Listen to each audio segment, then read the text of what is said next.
नमस्कार, मैं राहुल कोटियाल। छुई बातों के फंचे में दाना दीवानों की सलाह समेटे हम एक बार फिर से हाजिर हैं अपने साप्ताहिक कार्यक्रम के साथ, जिसका नाम है extra cover. Supported by Mukteshwar Himalayan Resort and Pithoragarh Group of Institutions. Pithoragarh Group of Institutions, renowned for nursing, paramedical, hotel management, agriculture and multiple computer application courses. Uttarakhand सी हो गई है जिंदगी, खूबसूरत तो बहुत है पर आपदाएं भी कम नहीं। कुछ सालों से ये पंक्तियां सोशल मीडिया पर खूब वायरल हो रही हैं। वायरल इसलिए भी हो रही हैं क्योंकि उत्तराखंड को जीवन की खूबसूरती और त्रासदियों का मिश्रित प्रतीक बनाती ये पंक्तियां लोगों को सीधे छूती हैं। बेहद खूबसूरत लैंडस्केप और तमाम प्राकृतिक सौंदर्य समेटे उत्तराखंड जितना लुभावना लगता है, उतनी ही आपदाओं और त्रासदियों का शिकार भी है। गर्मियों में फॉरेस्ट फायर से यहाँ के पहाड़ धधकते हैं, सर्दियों में एवलांच के रूप में आपदाएं टूटती हैं और बरसात में तो पूरा पहाड़ ही जैसे बेबस होकर थम सा जाता है। आज के अखबारों की ये तस्वीरें ही देखिए।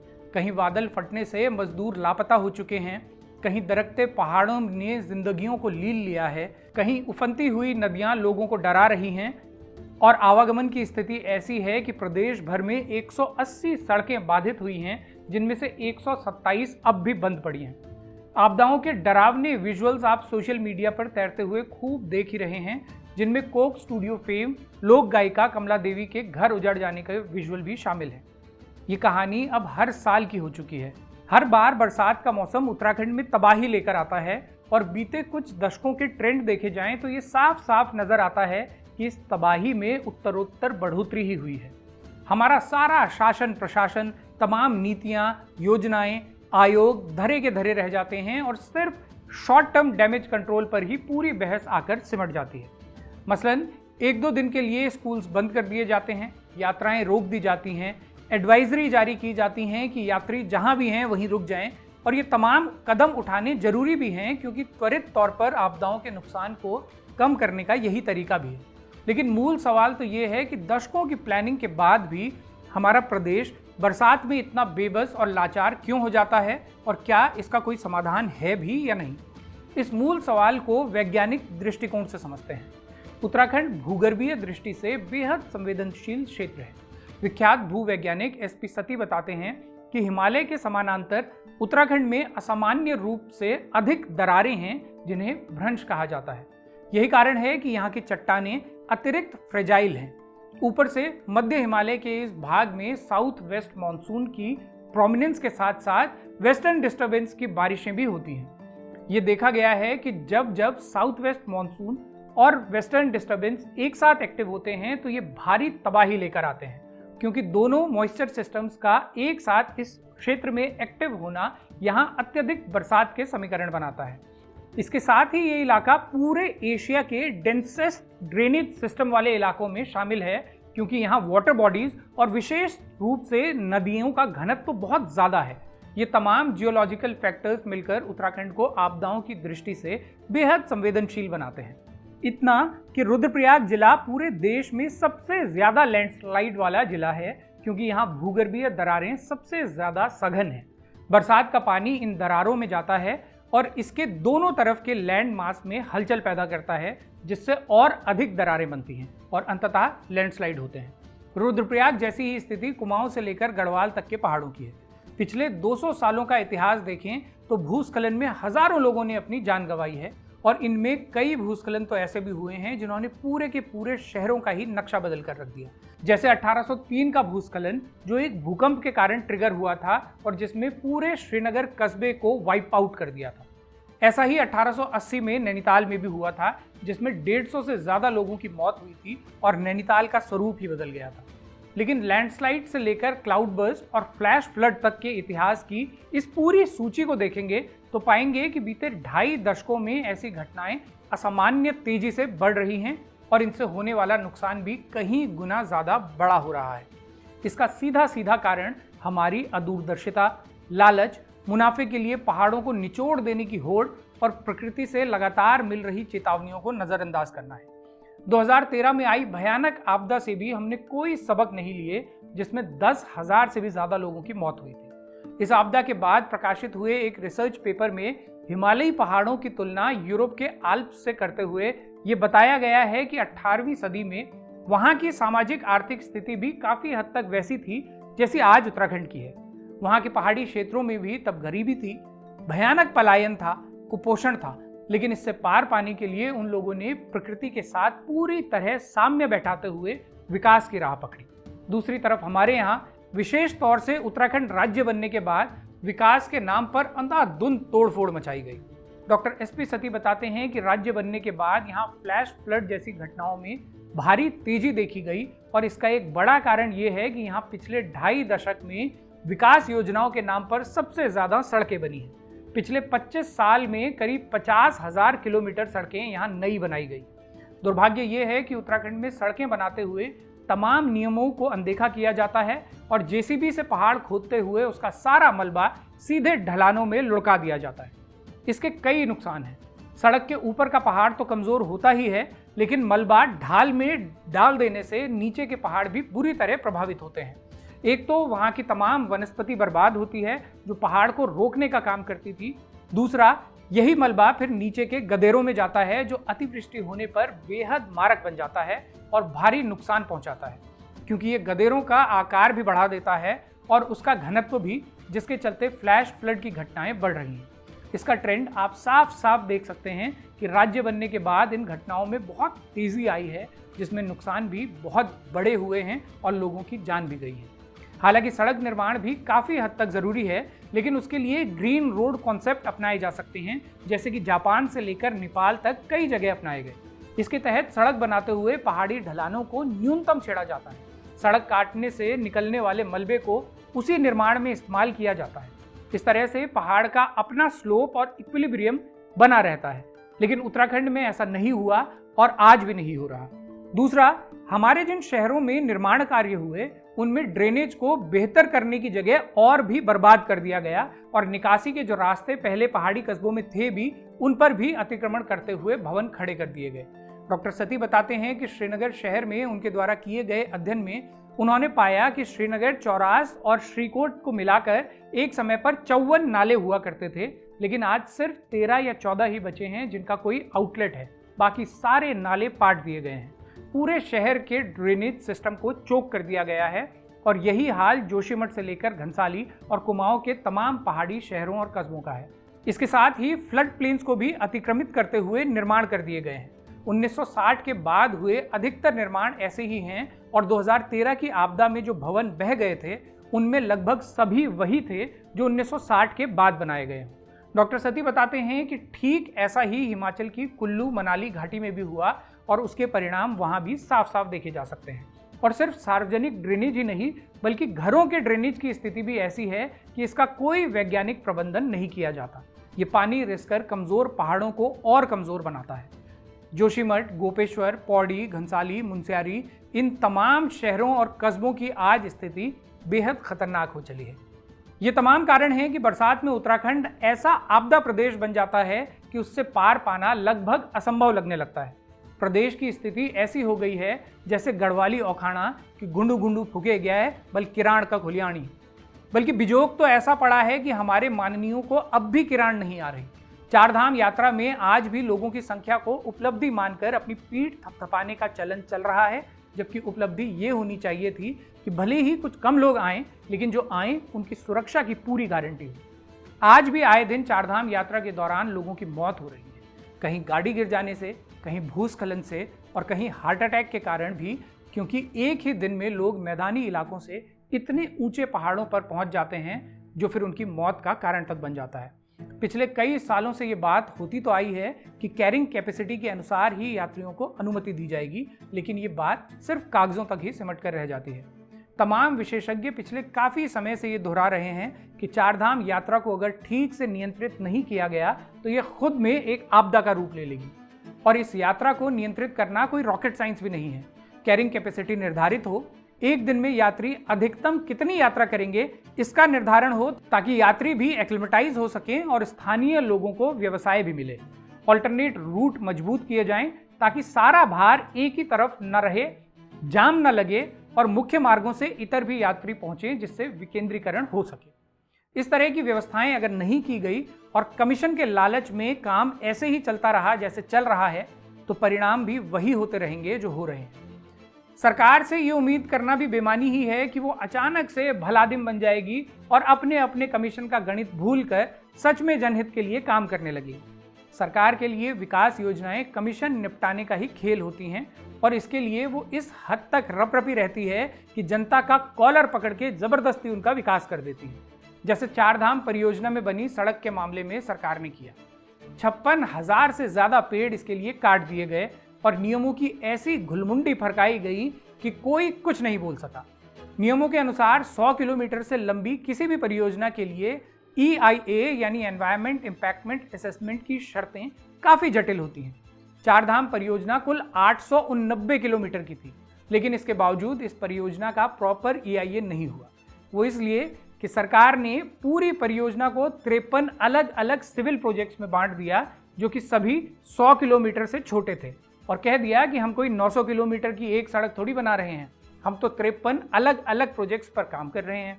इस तरह से उन तमाम एक्टिविस्ट को सरकार ने अब खमाचा बोल दिया जो इस परियोजना पर सवाल उठा रहे थे। लेकिन कहावत है कि औलक खई और दानक कई बल बाद मचितेन, यानी आंवले का स्वाद और बुजुर्गों की बात, इनका एहसास कुछ बाद में होता है। वही एहसास अब शायद लोगों को हो रहा है जब यही चारधाम रोड दरक दरक कर कई बार जानलेवा बन रही है। सरकार चाहे किसी भी पार्टी की हो, वो चलती ही ऐसे है कि बड़े बड़े प्रोजेक्ट लाए जाएं जिनमें बड़े बड़े ठेके बांटे जा सकें और मोटा मोटा कमीशन सपोड़ा जा सके। ऐसे में आम जनता की ये जिम्मेदारी बन जाती है कि वो अपने जल जंगलों को अपनी सरकार से सबसे पहले बचाए, जैसे कभी गौरा देवी ने बचाया था। ऐसी ही बेहद प्रेरक कहानी जूलिया हिल की भी है, जिसे उत्तराखंड के लोगों को तो विशेष तौर से ध्यान लगाकर सुनना चाहिए। हाल ही में चर्चित लेखक अशोक पांडे ने भी जूलिया हिल पर विस्तार से लिखा है। वो लिखते हैं, ठेके पर जंगल काटने का काम करने वाली उस बड़ी और शातिर कंपनी ने पिछले 10 सालों से तबाही मचा रखी थी। कैलिफोर्निया के आसपास के जंगलों में उगने वाले रेडवुड के प्राचीन पेड़ उसके निशाने पर थे। अंधाधुंध कटान किया जा रहा था। अमूमन ऐसे अवैध कामों को सरकार का संरक्षण हासिल होता है। पैसिफिक लंबर एक बड़ी और अमीर कंपनी थी जो 1863 से अमेरिका के जंगल काट रही थी। जाहिर है तमाम सरकारों में उसके एजेंट हर समय मौजूद रहे होंगे, कोई विरोध करने वाला नहीं था। धरती की सतह को बदसूरत और निर्वस्त्र बनाने के इस अपराध की सजा जंगल की परिधि के आसपास बसे निर्दोष लोगों को चुकानी पड़ रही थी। हजारों सालों से जिन पेड़ों की जड़ों ने मिट्टी को बांध कर रखा था, उनके कट जाने के बाद इलाके में भीषण भूस्खलन होने लगे थे। नतीजतन कितने ही परिवारों का बेघर होना और उनके जीवन भर की कमाई मलबे की भेंट चढ़ जाना नियमित रूप से होने लगा। जंगलों में रहने वाले जीव जंतुओं का जीवन अलग प्रभावित हो रहा था। ये 1990 के दशक का उत्तरार्ध था। हवा, पानी, पेड़ और धरती के हितों की रक्षा के लिए लड़ने वाली एक छोटी सी संस्था ने इस अपराध के विरोध का एक तरीका निकाला।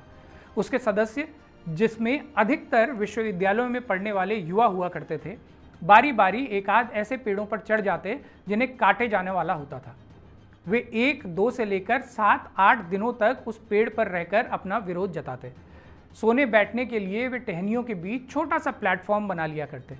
उस पेड़ को कुछ दिन और जीने की मोहलत मिल जाया करती। इस बाबत अखबारों में छिटपुट खबरें भी छपती रही, पर उन्हें न सरकार की तवज्जो मिलती न आम जनता की। कैलिफोर्निया के ये जंगल रेडवुड के पेड़ों से भरपूर थे, जिनके भीतर बंदूकों, इलेक्ट्रिक आरियों और आधुनिक उपकरणों से लैस कंपनी के कारिंदे बेखौफ अपना साम्राज्य चलाते थे और अपने मालिकों को अधिक से अधिक मुनाफा दिलाने की नीयत से हर रोज अधिक से अधिक पेड़ों को जमींदोज करने की जुगत में लगे रहते थे। पेड़ों पर रहने वाले इन युवा बच्चों को देखना उन्हें बड़ा मनोरंजक लगता था।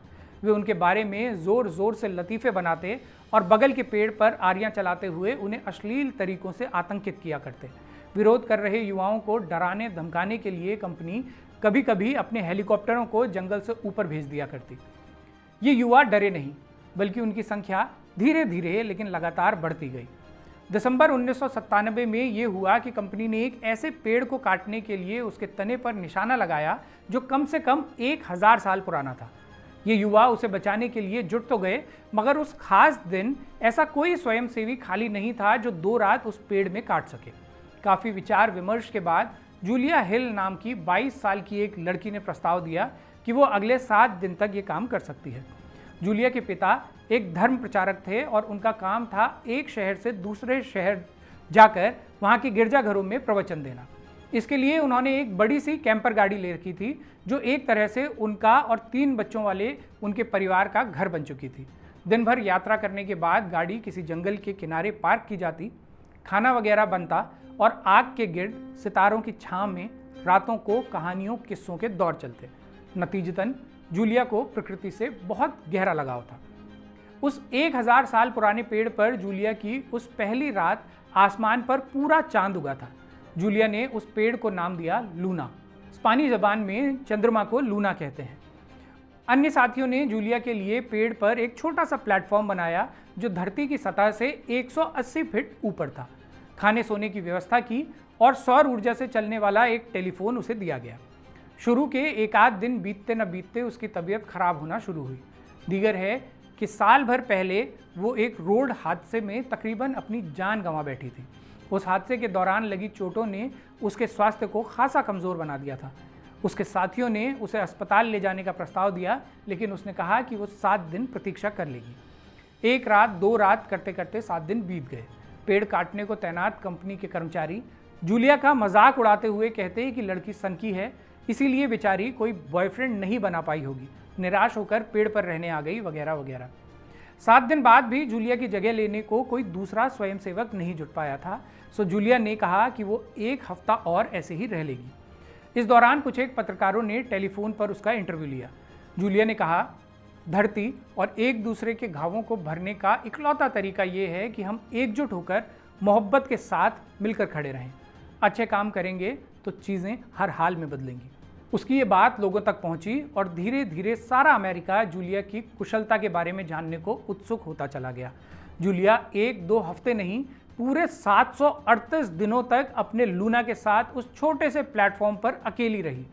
बेपनाह मोहब्बत करने वाले अपने माँ बाप और भाइयों से दूर रहते हुए उसने अंधड़, बारिश, कंपनी की धमकियों और एक बीमार देह के बावजूद लूना को बचाने को अपना जीवन का मिशन बना लिया। कंपनी को झुकना पड़ा और उसे लूना और उसके इर्द गिर्द 200 फुट की परिधि में आने वाले सभी पेड़ों को बख्श देने का फैसला लेना पड़ा। इन्हीं छोटी छोटी बातों से जीवन अपना बृहत्तर अर्थ हासिल करता है। इस घटना को आज 27 बरस बीत चुके हैं। जूलिया हिल दुनिया के बड़े पर्यावरण कार्यकर्ताओं में गिनी जाती हैं। लूना के साथ बिताए उन 2 सालों के अनुभवों को उन्होंने एक किताब की सूरत में छपाया है। कैलिफोर्निया के स्टेफोर्ड के नज़दीक हम्बोल्ट काउंटी के जंगल में लूना आज भी खड़ा है। हर साल उस पर नई पत्तियां फूटती हैं। लोग उसे जूलिया का लूना कहकर पुकारते हैं। जूलिया ने अमेरिका में जो कर दिखाया, वैसा ही कुछ उससे पहले हमारे ही उत्तराखंड में गौरा देवी ने कर दिखाया था। हमें ज़रूरत है इन कहानियों को याद रखने की, इन्हें दोहराने की और इनसे हिम्मत लेते हुए अपने संसाधनों को अपनी सरकारों की कुटक्क से बचाने की। फिलहाल बढ़ते हैं पिछले हफ्ते की कुछ अन्य खबरों की तरफ। पंचायत चुनावों को लेकर मची पंचायत फिलहाल थम गई है और हाईकोर्ट ने चुनावों को हरी झंडी दे दी है। चुनाव क्योंकि ठीक चौमासे में हो रहे हैं, तो अब लुक छुपी डर डरी की, मन में सासू भरी की, वोट देने जाना होगा गाढ़ गदना तरी की। बरखा के तौड़ के बीच ही पंचायत चुनाव निपटाए जाएंगे। इसे लेकर कई लोग ये सवाल भी उठा रहे हैं कि ऐसी बरसात के बीच पंचायत चुनाव करवाना ठीक नहीं है, लेकिन सरकार भी ठानियाली वाले मोड में है, इसलिए चुनाव जुलाई में ही पूरे करवाए जाएंगे।